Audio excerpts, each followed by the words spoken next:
ఈ రెండే ఆప్షన్స్ మన ముందు. థ్యాంక్ యూ అమ్మా. నెక్స్ట్. నమస్కారం ఎమ్మెల్సీ గారు. నమస్తే అండి. మీరు మార్చ్ 2వ వారంలో కాకతీయ యూనివర్సిటీ సందర్శించారు, అవునా? అవును. అప్పుడు మీరు కేయూ విద్యార్థులు కొన్ని హామీలు ఇచ్చారు. ఆ హామీల్లో మీరు ఎంతవరకు ఇప్పటివరకు ఈ టైం గ్యాప్ లో నెరవేర్చారు చెప్పగలరా? రైట్. నేను కాకతీయ యూనివర్సిటీలో విద్యార్థి సంఘాలందరినీ పిలిచినటువంటి సందర్భంలో ఆ రోజు చెప్పిన శాసన మండలి శాసనసభ ప్రారంభం కాబోతా ఉంది. ఈ సభ దృష్టికి తీసుకుపోవడానికి మీ సమస్యలు ఏంటియో చెప్పండి అని చెప్పి ఆ రోజు వీళ్ళందరూ ఇచ్చినటువంటి నోట్స్ అన్ని నోట్ చేసుకోవడం జరిగింది. వీళ్ళు ఇచ్చినటువంటి ప్రతి అంశాన్ని పిటిషన్ రూపంలో శాసన మండలి సమావేశం ముందు ప్రవేశపెట్టడం జరిగింది. అందులో 1-2 అంశాలను నేను అక్కడ ప్రస్తావించడం జరిగింది. ఎమ్మెల్సీకి ఇప్పుడు నేను ఎమ్మెల్సీని, వాస్తవానికి ఎమ్మెల్సీలకు కనీసం 10 కోట్ల రూపాయల ఫండ్ గతంలో ఉండేది. కానీ రేవంత్ రెడ్డి వచ్చిన తర్వాత అసలు ఎమ్మెల్సీలకు 1 రూపాయి ఫండ్ లేకుండా ఎత్తేసిరు.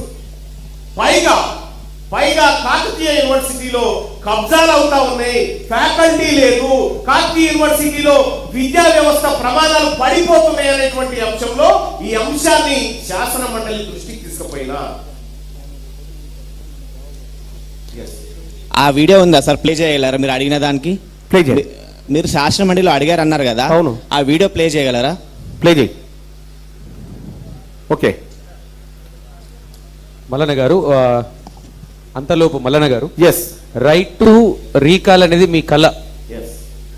అధికారంలో లేని పార్టీగా దాన్ని ఎలా సాధిస్తారని అనుకుంటున్నారు? ఎలా యూత్ మిమ్మల్ని ఆ విషయంలో నమ్మాలి? ఇప్పుడు ఇక్కడ ఉన్నటువంటి వాళ్ళు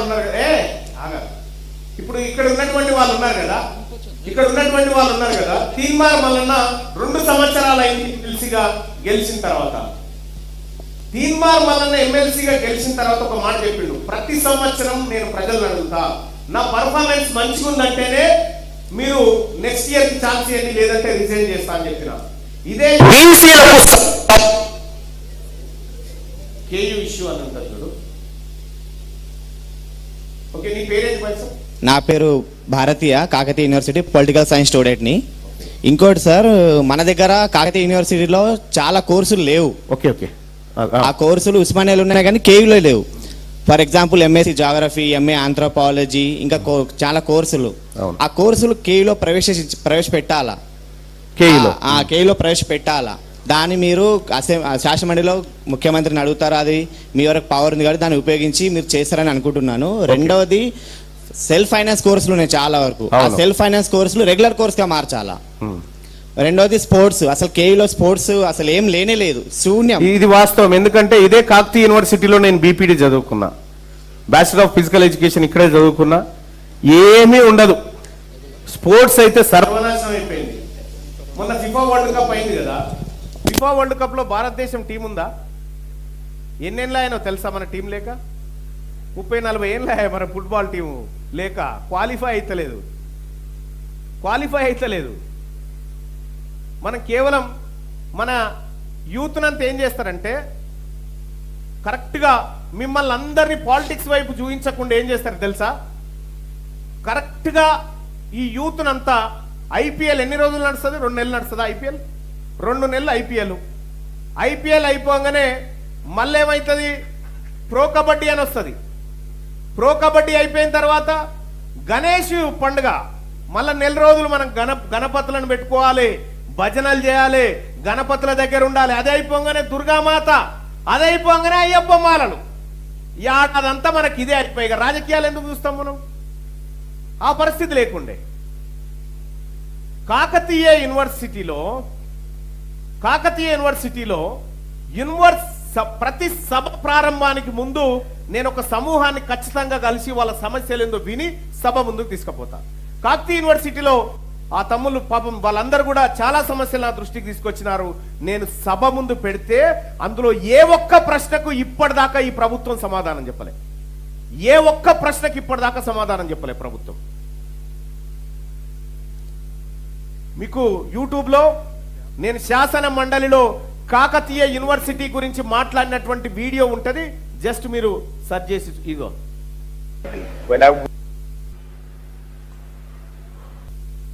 మీరు చూడాలనుకుంది ఇదేనా? The other day, when I went to Kakatiya University, I sat all the staff and students of Kakatiya University in the auditorium.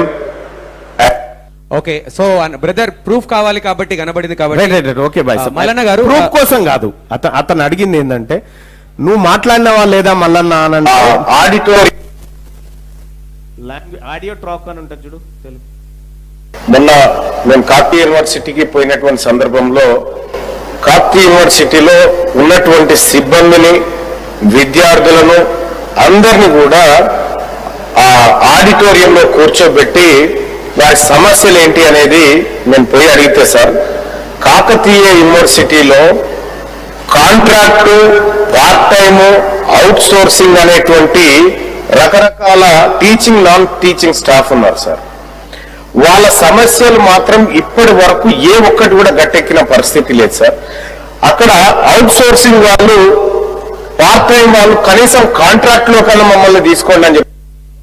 Next question అడుగు మల్లన్న గారు, ఇక్కడున్న యువతకి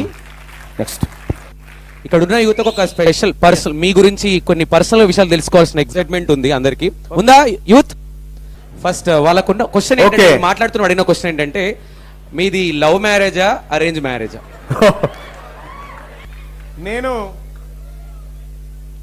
నేను నా భార్య ఇద్దరం కాకతీయ యూనివర్సిటీలో చదువుకున్నటువంటి వాళ్ళమే.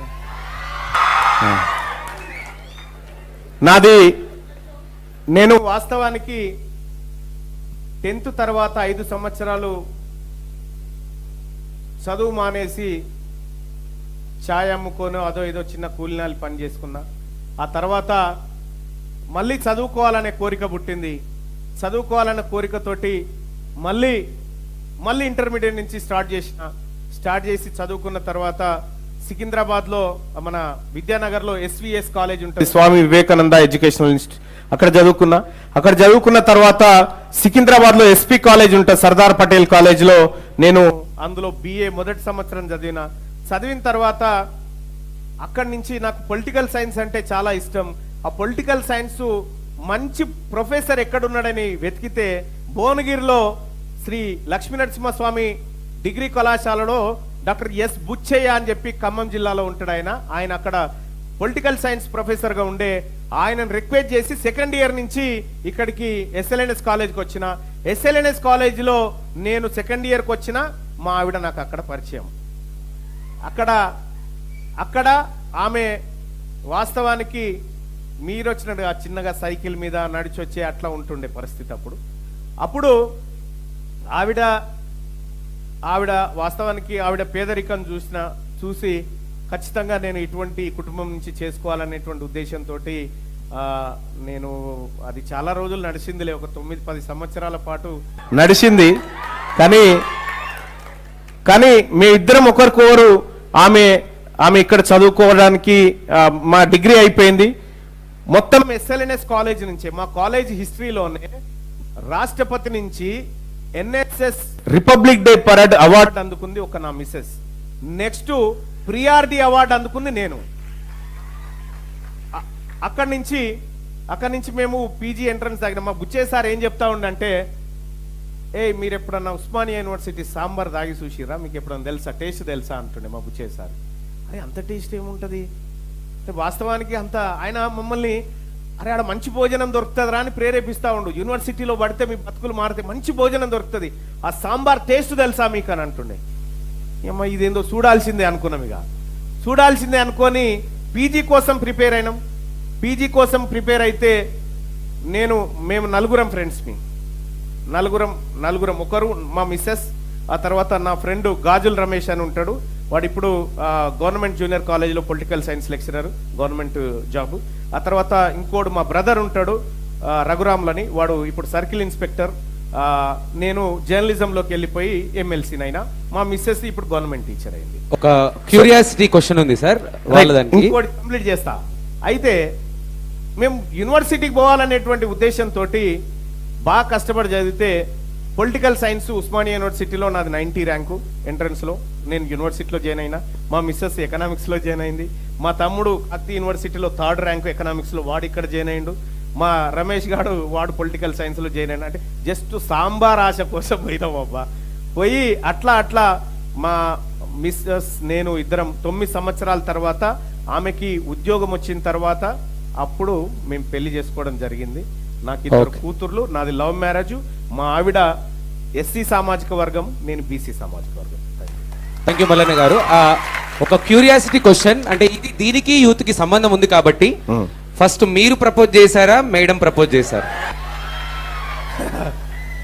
అయితే అది ఏం జరిగింది తెలుసా, ఒకరోజు 31 డిసెంబర్ అయిపోయిన తర్వాత జనవరి 1 రోజు ఏదైనా గుడికి పోదామని పోతాంగా, ఆ రోజు యాదగిరి గుట్ట దర్శనానికి పోదామని పోయినాం.